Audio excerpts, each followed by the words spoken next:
Bobby D here. Let's talk about the Brooklyn Nets victory over the Nuggets. In case you're new to the page, just made the page today. I've been doing this for like the last 4 games. Been a Net fan for 30 plus years. I used to call into the Nets post-game show back when Michael Corrin and Bob Papa were the radio broadcasters for WOR. I called in after every game. It was always therapeutic for me to get my venting out, especially after losses. After wins, I didn't really need it, but I still called anyway because you got to balance it out. And my shows are probably going to be better when they lose because I'm going to be angry and I'm going to be ripping. Not much to rip about tonight, but let's not ignore the 750-pound gorilla on the court, which is no D. Will for 2 games, and the team puts together 2 victories. And let's look at some numbers for these victories, shall we? C.J. Watson, 25 points on 8 of 12 shooting. 5 of 7 from three-point land. And Tyshawn Taylor had 6 points, made a couple threes. One was a bank shot. But how about this? Only 13 turnovers. Look at this, folks. 29 assists, which is a season high. Now, if you are a basketball genius or if you're a basketball idiot, interesting take that you come away with in this game. Does the genius say, this team might play better without number 8? My buddy Jimmy Cole pointed that out with a text to me, and hard to disagree with that. Hard to disagree. Now, listen, we all want Darren Williams to be the Darren Williams we thought we were getting. But I'll tell you right now, this looks pretty good so far. This offense without him in it. Now, you can make a case that this team, the way currently constructed, a lot more fluid, a lot more ball movement, a little more hop in the step for everybody. I mean, certainly the shooting percentages. I mean, they shot 60% from three-point range. I mean, that's outrageous. But, you make the call. You tell me. I mean, Darren's coming back. He's going to play against Milwaukee. Maybe we can finally beat Milwaukee for the first time since Sidney Moncrief played for them. It seems like, anyway. But hard to argue with this combination. The rookie's going to be raw, but I think he's got a little explosiveness. He's obviously got some long range. Made a couple threes tonight. And I tell you what, man. Ty Lawson's a stud. It's just another example of stud point guards. Seems like every team has a stud point guard except for us. But Lawson had 26 points. He was 5 for 5 from 3. And hard to say that we played good D on it. But I thought Tyshawn did a couple nice things. Like, he hung with him a few times. Cut him off a few times. Listen, what I'm saying is, if Darren Williams was hurt for an extended period of time, never want to see anybody get injured. But I would feel pretty comfortable with these 2 guys running the show. It just seems like everybody else, I don't know, more loose, more aggressive. I don't know. It just seemed like the whole crew, Gerald Wallace, great. Look at his line. 8 points, 9 rebounds, 5 assists. I love the dude. Blocked 3 shots. Such a great effort. And, of course, hey, listen. Hey, Joe. Hey, JJ.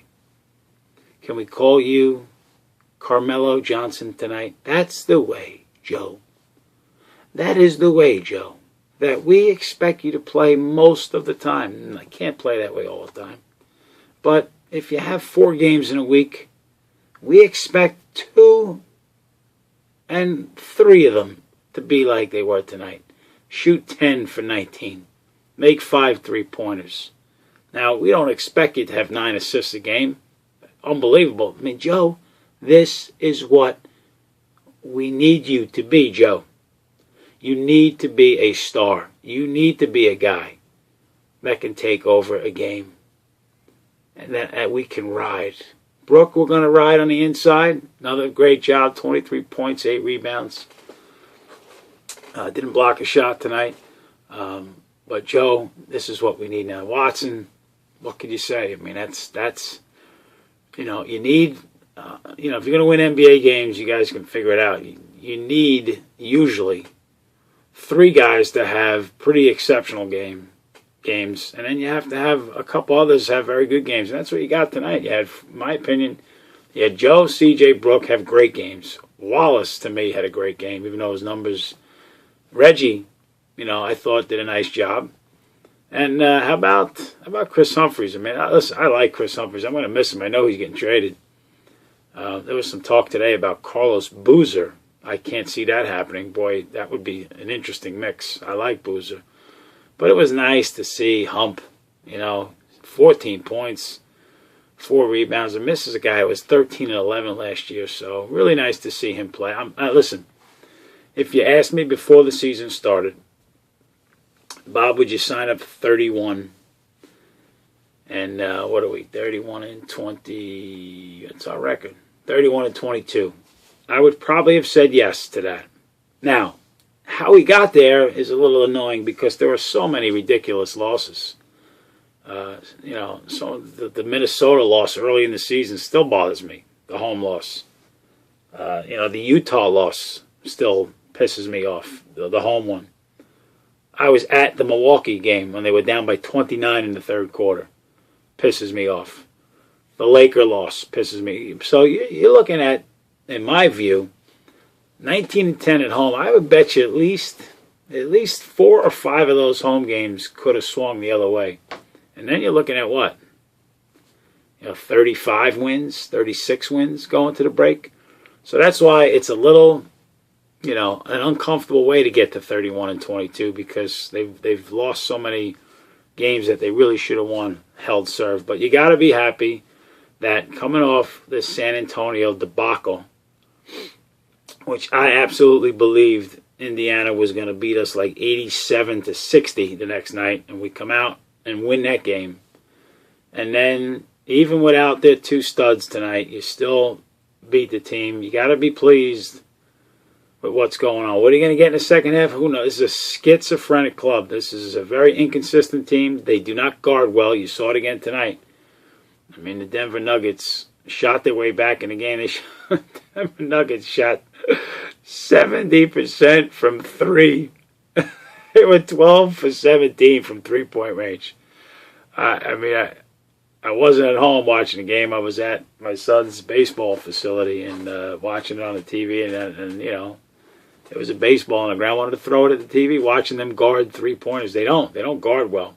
The Nuggets are a high-flying team, the highest-scoring team in the league, so of course. But they don't guard well. They don't run well. So there's going to be some problems. Well, I don't know what we have. I mean, I was talking to a buddy of mine today. They could be anywhere from 3 to 8. Would love to see them higher than that. We're getting lucky. I mean, you're looking around the league. How about Toronto beating the Knicks tonight? I don't know if I'm more happy about the Knicks losing or us winning. Chicago lost again. We're getting some help. We're getting some help from other teams. So maybe we can finish in the top 4. It'd be nice. I don't know what we have, but I'm very pleased with this bounce back of these 2 victories. And now we get 6 days off before we come back. To me, the first game out the break is a must-win. You're playing a Milwaukee team that you haven't beaten in such a long time. It'll be interesting when Darren's back, how that mixes, what's going to happen to Tyshawn Taylor's minutes. PJ's got to play him some. I don't know how you figure it out. Maybe Marshawn Brooks doesn't even come on the court anymore. He's just so... Today, he came on the court. He turned the ball over twice. And Andre Blatch has been horrible. I mean, you can't even imagine how great he was in the beginning of the season. So maybe those minutes go somewhere else. I know it's a different position. But pretty pleased. And hopefully we'll keep this run in the second half. We'll be back when we play Milwaukee on the other side of the break. Leave me alone.